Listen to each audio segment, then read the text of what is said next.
We are halfway there. We're at the 50 point, and we are counting our way up slowly through my top 100 games, slowly, not that slowly, of my top 100 favorite games of all time.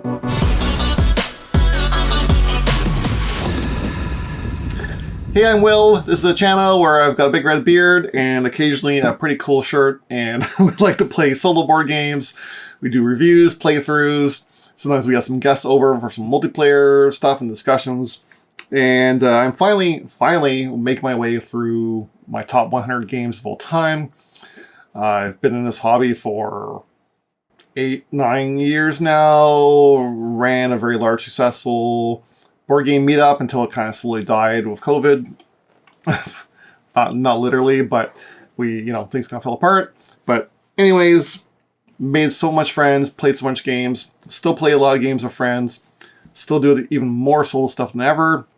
Been running the YouTube channel for maybe a couple of years now, and I think it's time. I've just nailed it down, made my list, and I'm very excited to share it with you. Hopefully you'll find some games in here that you will come to love too, or maybe you already love. Let me know in the comments. We are on number 50, and this is, I feel, a very underrated game. I don't think many people talk about this one since it came out. This is Havoc. And I would include the Aftermath expansion too, because it just opens up the gameplay. And this is a dudes in the map style game. There's a little bit of deck building. You're spending the cards in order to fuel actions. You are moving around the board. You are recruiting more people. You're putting out specialty buildings. You are unlocking special powers and cards and things. And you are, fighting your neighbors, all for control over this planet and the crystals that are growing on it. And, the winner will be whoever got the most points. Points can be earned through a variety of different methods, especially with the expansion box. It has really opened up some of the strategies. You could sit and turtle and just generate crystals and run your little portals and protect them. Or you could be, and this plays into the 4 extremely different factions, which are, while they all play the same, so it doesn't have the root problem where you have to learn 4 different games, they all play the same way, but they're all incredibly asymmetric. So, like I said, you could be, especially if you combine, the buildings and things to lend towards your strategy you want to do, you could be like the unstoppable robots that are just trying to destroy all life, and they get bonus points for that. You could be, I think they're the Grog. They're the inhabitants of this planet. It is their planet. And because it's their planet, they have tunnels and traps and natural inhabitants all over that they can make use of. Or, like I said, you can be, the people with the cool blue aliens that can teleport and jump in the battle, or maybe they just want to sit back and guard their resources. It's a very tight worker placement game, very tight dudes in the map area control game. The combat resolution is one of the best I've seen in any board game ever, where you are taking turns placing your troops that are involved in combat on 3 different sections on this combat board, and then resolving them in order to, control. Do you want to control? Do you want to capture? Or do you want to destroy? And there are cards that play around that and mess that too. It's just very spicy and a lot of fun. Number 49 is First Rat. These are rats who want to go to space, or at least think they want to go to space, based on their soda pop bottle rockets and cans of beans turned into fuselage, their spaceships. I'm not really convinced they'll actually make it there, but they sure think they do. So you're training astronauts by moving them up the path towards space. You're running around your burrows, making babies, getting more astronauts, and discovering more powers. You are collecting resources as you go. You are lighting the path, and all these things cobble together in very interesting ways. When you do movement, you can move just one of your guys, a longer distance, or you can move all of your guys a smaller distance. However, they all have to land on the same color. And if there are other people on that color, you have to pay them cheese in order to use their location. And if vice versa, they'd have to pay you if they land on your location. So it's that trying to move up, do you want one guy to race ahead, or do you want to like time everything so you can move them all up in groups? It becomes very interesting. And of course, you're collecting resources, turning them in to build rockets for points.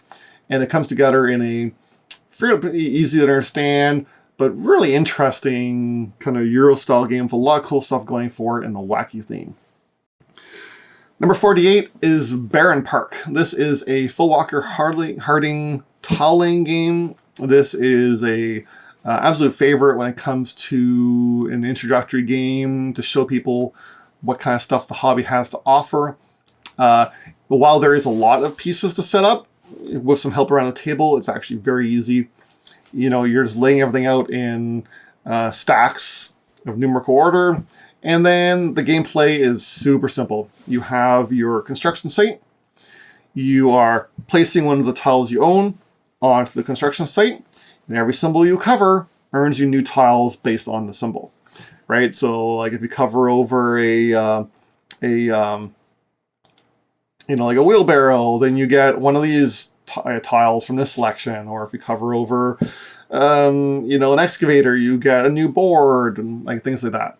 And you're trying to completely fill in boards, so you get these bear statues worth points. Tiles are worth points. There are some goals that give you extra points based on different things you collect. And it's essentially almost a race to fill in your boards as efficiently as possible with the highest points values as possible. So it's very simple, very easy to teach, and colorful, and a lot of fun. For number 47 is Rajas of the Ganges. This is a pretty Euro game, you could say. You are you're placing dice and or workers in order to take actions. You are either trying to advance your boat down the river to gain various bonuses. You are raising the value of different building types, and you're also gaining tiles to add to your kind of your little board, and that builds routes on your board to connect those buildings to different things. And when you have those buildings, you are either getting points for the special buildings, or you're increasing your resource production of those certain things. So the whole game is about manipulating your dice, getting them to the right spots, getting new dice, getting the things you need, and increasing your stuff.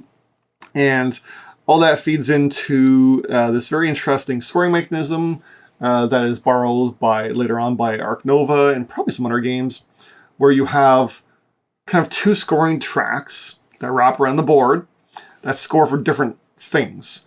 And the first person to get them to go around and then cross wins the game. Or if there's multiple that cross on a single round, whoever crossed the farthest wins the game. So it's like, do you want to go heavy into specialty buildings to go up one way of the track faster? Or do you want to produce resources and sell them and do other things to go up the other route? There is a lot of interesting ways to kind of combine and work this, and there's a very fun dice placement board game. Number 46 is the Quacks of Quedlinburg. And this is a bit of a mouthful to say. There's a lot of Q's in this word, but it is a bag building, push your luck game. So much fun for the family. They have just loved this one. It's just silly fun all the time. I highly recommend you either get coin capsules or the upgraded bits because it just makes it that much more tactile. And there's a lot of fishing in the bag, so it will keep the pieces from wearing out too quickly. But each round you're buying more stuff, you're adding it to the bag, and then you're drawing. You're taking turns, you're not taking turns, you're simultaneously, one piece at a time, drawing and placing until you've decided to stop, or you explode because you took too many of the white, you drew too many of the white pieces, the white cherry bomb pieces. So as you're pushing your luck to see how far you can go before you reveal too many of those, sometimes you can have some bad rounds and just draw too many of them at once. But Oftentimes, the more you draw, the further you get around your kind of potion. And then that fuels into how much points you're getting and how much currency you have to buy more pieces for the next round. And of course, each color piece that you can buy has some special effects that do cool things. There's a lot of variety, even just in the base box. In terms of the red piece has 4 different variants so that you can have slightly different games each time you play. It's a ton of fun, and even though I lose spectacularly every time, it is great. Number 45 is Praga, Caput, Regni. This is a pretty large Euro-style game, action selection game from Vladimir Suchy, based on the rebuilding of Prague. You're building the bridge, the cathedral, and the castle walls, and of course building up the city. And it's all driven by this action selection wheel, where actions that are older reward more bonuses, and each kind of action you pick is also tied to some other bonuses that you gain. And then you are kind of juggling a few different mechanisms. You're juggling, resource production versus getting resources.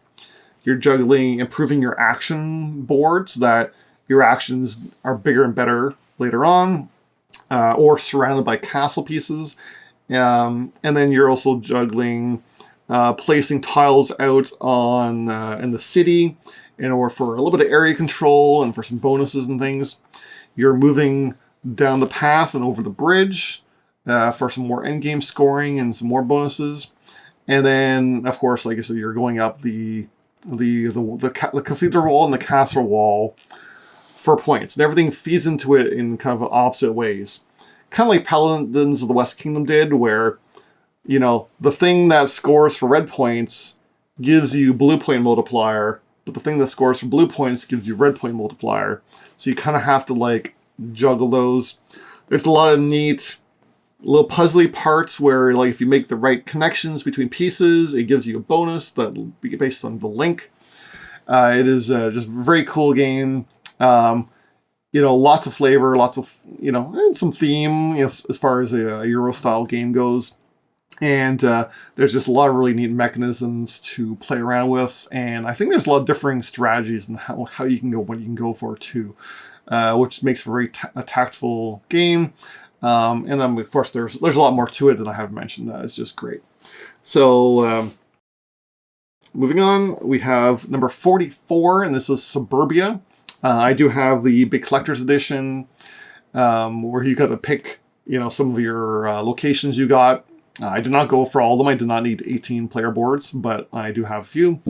And this is probably my favorite and maybe arguably the best city building board game, where each player has their city of tiles, of hex tiles, and as you buy on this kind of revolving market more tiles for your board, you are gaining in kind of like how in population you're gaining in wealth, or rather incomes, like how much money you're gaining each round, but you're also gaining in reputation, which is how much population or points you get each round. So you're trying to juggle raising those bars to have more people coming in, while also juggling just bonus points, juggling, getting money to pay for things. As you progress up, those start to get pushed down, so you have to keep them building. And of course, but the main draw of the game is your city makes sense. Like for example, like garbage dump, is necessary and is going to get you lots of income, but it does not want to be next to, or rather the housing does not want to be next to the garbage dump. Housing will lose you points if you build garbage dumps next to it. So you need to figure out placements and things like that. There's some player interaction and things like restaurants and airports. It is just a really great game with a ton of variability, and is super fun to build out your city at the end of the game. And number 43, favorite game of all time, is Rising Sun. This is my favorite of the Eric Lang trilogy, maybe soon to be quadrilogy, depending on how you look at it. This not only is the artwork and the miniatures absolutely amazing for this CMON production, but I love the gameplay too. It is a area control, dudes in the map style game where you are moving your characters and your monsters and things around, fighting over areas. The main draw here is the action section. Is you're essentially drawing a few action tiles. You're taking one of them, and then you get, everybody gets to do the action, but you get an increased, better version of the action. And this lends itself into the partnership mechanism where your partner also gets the bonus, but you get their bonus. And then it comes down to the fighting. And the fighting is where a lot of the strategy comes in, because you may have, especially by later in the game, you may have collected cards that maybe give you bonuses for doing certain things and kind of leans your strategies in different ways. And then you bid. There's a secret bidding for different outcomes of the battle. So you could just go for area control. You could go for like the poet action, which is you just want to get points based on the total amount of kills in that area. So you're saying, I'm just going to watch everybody murder each other, and then I'm going to get points for it. Or you might go to commit seppuku and all of your own warriors suicided and died for glory, and you get a ton of points that way. And then the way the cards change your gameplay and lend to different strategies and unique strategies and emergent gameplay, and the various kami or god tiles, creatures and things and abilities and your faction abilities all chained together in some very interesting things. And I've seen some pretty wild games with some very cool stuff that has happened. On number 42 is Blue Lagoon. This is a Rainer Knizia tiling game. This is probably one of my favorites of his. This style of tiling game is very approachable. Each turn, you are just placing out a tile. Either you're in the first half of the game, you're placing it on the water or next to an existing tile, and that's it. Eventually you're going to want to place some huts out, and you're going to want to cover over some resources to get the resources, and then things score. Things score based on how many islands you're on, how many are chained together, do you have a majority in islands, what resources do you have, and then everything gets wiped except for the huts. And then the second phase, you play starting from the huts. You can no longer just place anywhere in water. Now you have to place starting from the huts, branching out. So it's two phases of the same rules, but very different feels. And the game is super simple to teach, relatively quick to play, and has that really tight Go style feel. Go is the classic board game or chess-like board game where you're trying to block off your opponents and you're trying to race to objectives, or thinking okay, I'm right beside this objective, no one else is near me, I'm right beside this resource, I'm going to work somewhere else until I have to, and then I'll go and get this one later. It's got some great tempo like that. It's a lot of fun to play. Number 41 is Revive. This is a relatively new game. I would call it kind of Terra Mystica Gaia Project-like, in the sense that you're expanding out across this map. You're uncovering new locations. You're building up technologies and things. And the card-driven system is very interesting in this game. You're tucking a card in to get resources, but it might combo other things. And depending on whether you tuck the card in the top or the bottom, it will give you different things. They cycle in an interesting manner, but then you're advancing on this board. And you're either exploring to reveal new locations and get new cards, or you are placing in meeples in cities, which unlock new special abilities, or in-game scoring, or you're putting out houses that advance. You want to be adjacent to lakes for bonuses and special resource symbols to advance them on your I don't know what it's called, your technology board. Your technology board is this weird mess of or maze of interconnected things that get unlocked as you progress. So if gray is at 3 and green's at 7, then you get to pick a technology and add it in there, and then you spend energy to activate those. And The game starts so simple. The map is frozen in ice. By the end of the game, you're throwing out buildings everywhere. Your meeples are worth like tons of points in endgame scoring, and you've got all kinds of cool technologies to work on and to make use of. It's very fun. The factions are very asymmetric. Ignore the campaign. It's not worth it. It's a bunch of nonsense reading that just slowly opens up stuff. Just punch it all out and play the advanced mode from the start. You won't regret it. It's fantastic. That is my number 41 game of all time. We've got 20 left to go, and then we're going to have guests for the final 20. Of course, these games are probably going to fluctuate over the next year as I play new games, as I play other games I have more so that I can then place them on my list. Or as these games, raise or lower based on, purely subjective. I mean, I'm trying not to be purely subjective. I'm trying to quantify these a little bit better, but obviously it's still based a lot on my preferences. So hopefully your preferences are at least partially aligned with me. If they are, or if they're not, let me know. Are any of these games a mistake, or if there's anything that's missing from my list? I'd love to hear about it. Thanks again for watching. I'm Will. This is Coverment.